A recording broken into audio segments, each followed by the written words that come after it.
AP Congress chief Sharmila మాట్లాడుతున్నారు, ఇప్పుడు అలా చూద్దాం. అప్పుడు జగనన్న గారు అన్న మాట ప్రత్యేక హోదా కోసం మూకుమ్మడి రాజీనామాలు చేద్దాము అన్నారు. అప్పుడు కేంద్రం ఎందుకు దిగిరాదో చూద్దాము అన్నారు. ప్రత్యేక హోదా మనకు ఎంత అవసరమో మీకు తెలియదా? మూకుమ్మడి రాజీనామాలు చేద్దాము, మనం ప్రత్యేక హోదా సాధిద్దాము అని ప్రతిపక్షంలో మాట్లాడిన జగనన్న గారు ముఖ్యమంత్రి అయిన తర్వాత ఎంతమంది రాజీనామాలు చేశారు, ఎంతమంది పోరాడారు? కనీసం మూకుమ్మడి రాజీనామాలు కాదు కదా, ఒకరో ఇద్దరో ఎంపీలైనా మీరు రాజీనామా చేయగలిగారా? మీ పదవులు మాత్రం మీరు అట్టి పెట్టుకున్నారు. బీజేపీతో మీ దోస్తీ కోసం ఆఖరికి ప్రత్యేక హోదాను కూడా తాకట్టు పెట్టారు. అంటే ఇక మీరు ఏమి నాయకులు? ప్రత్యేక హోదా మాట చెప్పి ఆ అంశాన్ని లేవనెత్తి కదా మీరు ఓట్లు దండుకున్నారు. మరి మీకు ప్రజలకు మాటిచ్చి కూడా ప్రత్యేక హోదా కోసం మొదటి 5 సంవత్సరాలు చంద్రబాబు అయినా తర్వాత 5 సంవత్సరాలు జగనన్న గారైనా ఒక్కరు కూడా ఒక్క నిజమైన ఉద్యమం కూడా చేసింది లేదు. 10 సంవత్సరాలు బీజేపీ ప్రత్యేక హోదా అని చెప్పి మోసం చేసింది. మొదటి 5 సంవత్సరాలు చంద్రబాబు గారు ప్రత్యేక హోదా అని చెప్పి ఆయన మోసం చేశాడు. ఆఖరి 5 సంవత్సరాలు వైసీపీ జగనన్న గారు కూడా ప్రత్యేక హోదా మోసం చేశారు. మరి వీళ్ళందరినీ ఎందుకు నమ్మాలి? ఆలోచన చేయండి.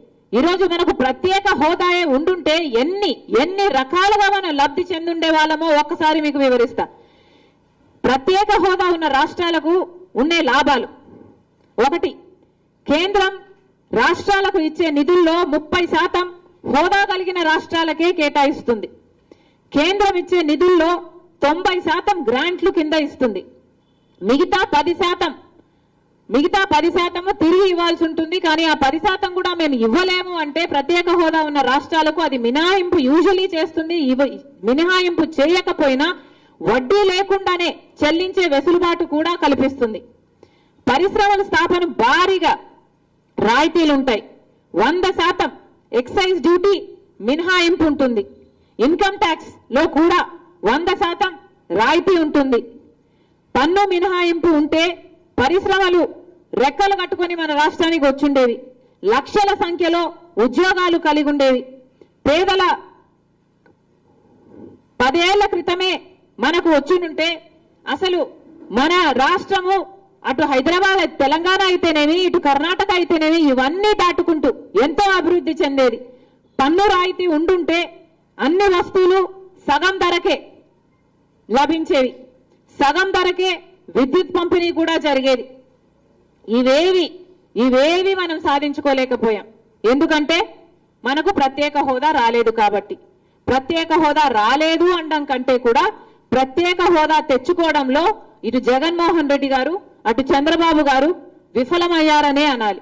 ఒక పక్క బీజేపీ పార్టీ బ్లేటెంట్ గా కళ్ళు ఆర్పకుండా మనకు పట్ట పగలే బీజేపీ పార్టీ ఇంత మోసం చేస్తున్నా ఒక్క వాగ్దానం కూడా మనం నిలబెట్టుకోకపోయినా కూడా ఇటు పాలక పక్షం ఇటు ప్రతిపక్షం, అటు చంద్రబాబు గారు ఇటు జగనన్న గారు అదే బీజేపీ పార్టీకి ఊడిగలు చేస్తున్నారు. అదే బీజేపీ పార్టీకి వంగి సలాములు చేస్తున్నారు.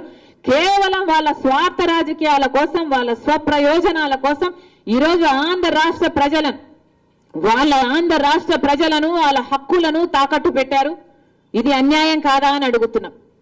ఈరోజు రాష్ట్ర ప్రజలందరూ ఆలోచించాలి.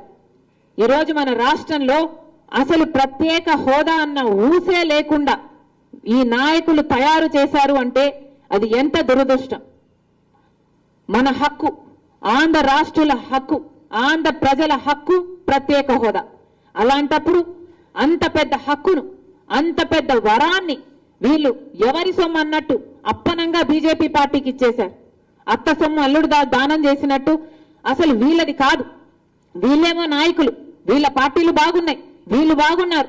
కానీ ప్రజలకు ప్రత్యేక హోదా లేకపోతే ఎంత నష్టం జరుగుతుందో తెలిసి కూడా ఆ ప్రత్యేక హోదాను పూర్తిగా తాకట్టు పెట్టారు చంద్రబాబు గారైనా జగన్మోహన్ రెడ్డి గారైనా బీజేపీ పార్టీకి. ఈరోజు ప్రజలందరూ ఆలోచించారు. కాంగ్రెస్ పార్టీకి పోయిన ఎన్నికల్లో వచ్చిన ఓట్ షేర్ కేవలం 1.18%, కనీసం 4 లక్షల ఓట్లు కూడా రాలేదు. అలాంటి కాంగ్రెస్ పార్టీలో రాజశేఖర్ రెడ్డి బిడ్డ ఎందుకు చేరింది? ఎందుకంటే ఈరోజు ఒక్క కాంగ్రెస్ పార్టీ మాత్రమే ప్రత్యేక హోదా గురించి చిత్తశుద్ధి కలిగిన పార్టీ. ఈరోజు కాంగ్రెస్ పార్టీ మాత్రమే ప్రత్యేక హోదా గురించి మాట్లాడుతుంది.